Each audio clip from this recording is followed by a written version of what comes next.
Hey guys, thanks for tuning in to Comic Book Nostalgia. I'm CB Nostalgia, and we have a little update on the 4th episode of Moon Knight. Well, we got our 4th episode of Moon Knight last night, and it ended in one heck of a cliffhanger. If you haven't seen the episode yet, I would avoid this video until you do, but I have to say there's major revelations happening for the series. Let's take a couple minutes to talk about that ending scene, the goddess that appeared, and what she could actually mean for the Moon Knight series. Yeah, that was a hippo.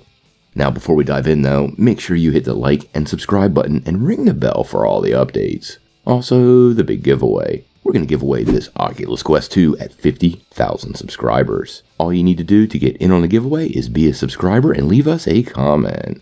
Also, while you're at it, make sure you check out our line of free Khonshu merchandise down below. It's a great way for you and your friends to stand up and demand Khonshu be freed from his Egyptian prison, all while supporting this channel. Plus, we have some pretty cool Stay Whelmed, Restore the Snyderverse, and CBN merchandise, so you should check it out. Well, as many of you know, last night we got the 4th episode of Moon Knight, and so much has happened. We haven't dropped our review yet, but I wanted to take a couple minutes to just talk about that cliffhanger ending. Now, like I said, if you haven't watched it yet, make sure you do. This is super spoilery, and as always, I don't want to ruin the show for you. Now, by the end of the episode, Marc Spector had actually caught a bullet from Arthur Harrow and appeared to descend into the afterlife. And this is where things got interesting. As many of you know, Marc woke up in what seemed to be an insane asylum, with many of the characters of the show being part of the asylum, doctors and patients. Now, he eventually runs into Stephen Grant, and after a little bit of a tease of a third personality, they come to the end of a hallway, and then there is a giant being with a hippo head.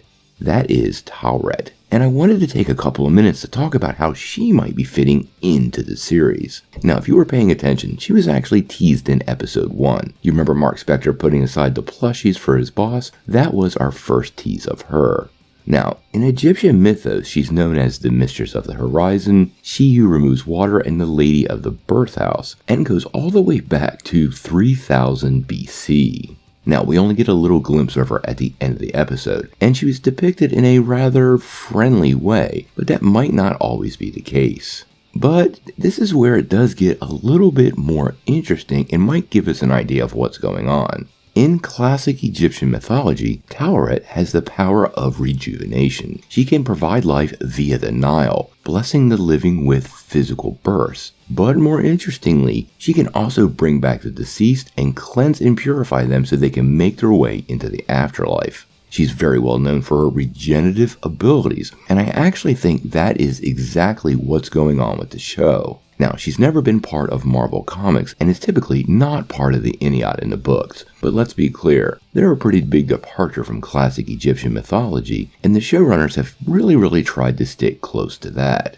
Now, since we saw Marc get shot up before he ended up in the asylum, and her powers are rejuvenation and regeneration, I think this spells out pretty clearly what's about to happen. I actually think this particular goddess is not only concerned with the imprisonment of Khonshu, but the release of Ammit, and may be stepping in to help Marc Spector and Khonshu defeat a common enemy. Now, unfortunately, we're going to have to wait a little longer before we figure out all the details with this character. As I said, she's not really part of the Marvel Universe, so we really can't look to the books for an indication of where this is going. I do think she will play directly into Marc Spector's return to the living world. And there's no possible way he's not coming back, and this goddess, with her associations with rejuvenation and regeneration, there's no possible way she wasn't introduced for this purpose. She also clearly is playing a bigger role than expected, especially with that callback to episode 1 when we saw the plushies. With the showrunners of the series trying to create such an intimate tie with the Egyptian mythology, I have to think this is going to stick along those lines, and I do suspect we will see Marc Spector among the living once again. But he might bring an extra personality with him. But we'll have to wait and see. So what did you guys think? Were you surprised at the end of the 4th episode of Moon Knight when you met the hippo goddess Taweret? And do you think she is the key to Marc Spector's return to the world of the living? Pretty obvious to me, but I am curious on what your theories are. Sound off in the comments below. If you like this video, make sure you hit like, click subscribe, and if you don't ring that bell, you won't get any updates. Peace.